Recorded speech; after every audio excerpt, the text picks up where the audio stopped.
We're Delta Moon from Atlanta, Georgia in the United States. And? I'm Mark Johnson, guitar player. I'm Tom Gray. I'm Franner Joseph, the bass player. Marlon Patton, drummer. Mark and I met in a music store.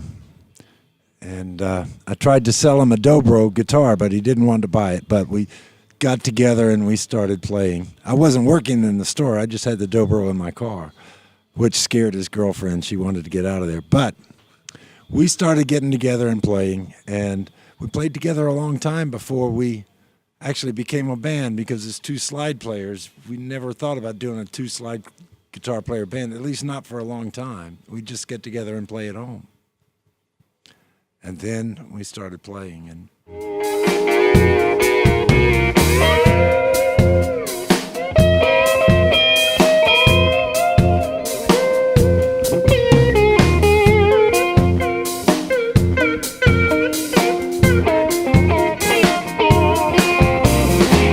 Blues guys, Son House, Muddy Waters, Fred McDowell, North Mississippi guys, R.L. Burnside, Junior Kimbrough, and then a lot of the California guys like Ry Cooder and David Lindley and Lowell George.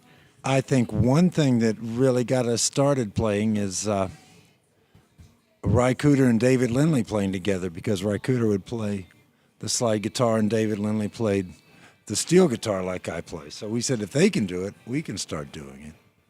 Many differences. Every country is different. You can't just, even in Italy, you can't say all of Italy is the same. And the South's very different from the North. But we love Italian audiences. And in the United States, I think people are ready to dance more. They get up and dance quicker. And in Europe, in general, I think people want to listen and pay attention, which is all good. Both ways are good. Well, there's many funny stories.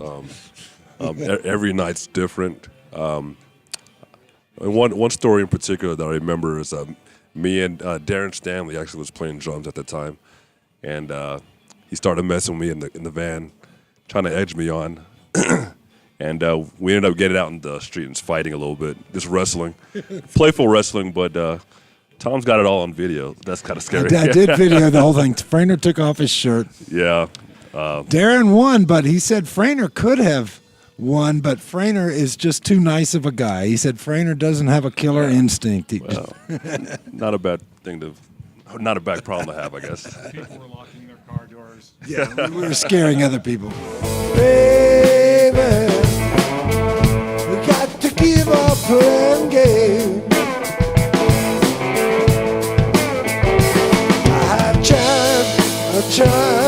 I tried, I won't be your lap dog.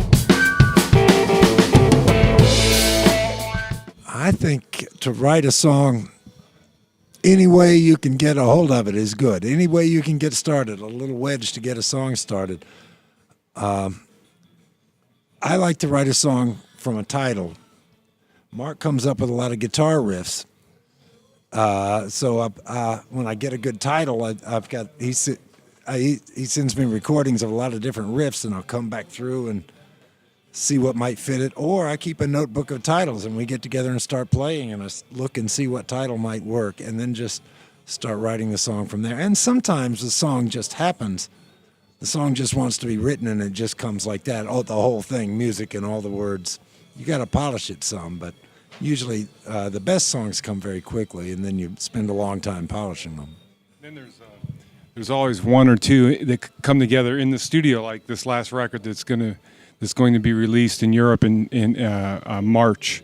We're under pressure, and we need some more material, and somebody's got an idea, and we start working on it in the studio, and the song comes out of that, and the four of us are on one of those. We like to record things together, everybody playing, but usually the voice we do later. This last record, we used some old techniques. Engineer who worked with us decided that he would use only microphones and preamplifiers that were made before, I think, 1963. And so we used all old stuff. And we mic'd the drums in the old school way. Do you want to yeah, talk about sure. Mike and the drums? Yeah, the drum sound is really original on the new record. I feel, because there's one old RCA ribbon mic, the big old broadcast mic that you used to see on desks, studio desks and stuff. One big one over the drums and one bass drum mic, just capturing the overall sound. So it has a definite vibe, and the whole record was pretty much done that way. So from song to song, it's very consistent with this really cool kind of old vibe drum sound, you know. Well, that's part of what we were just talking about, the recording and the drums. Also, Frainer played the upright bass. Yeah, I used upright bass on this new album. I'm really excited about that.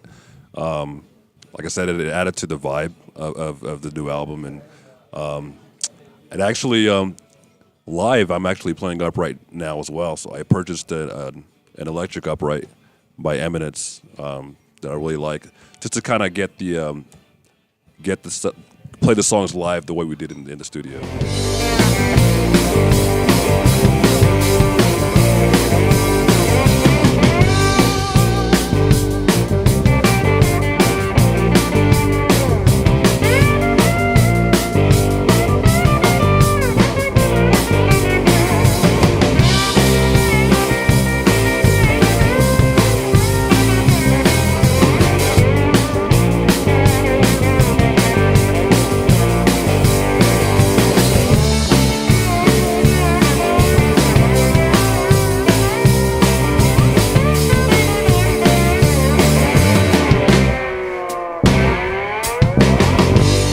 A lot of the vintage stuff is very delicate. So when we're traveling, we want stuff we can depend on.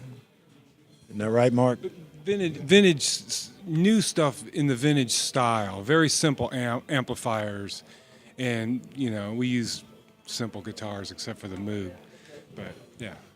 Yeah, the Moog is a new guitar, but they play also a old harmony from the 1950s and things like that. So it's a mix of old and new, but it's all stuff that's very simple.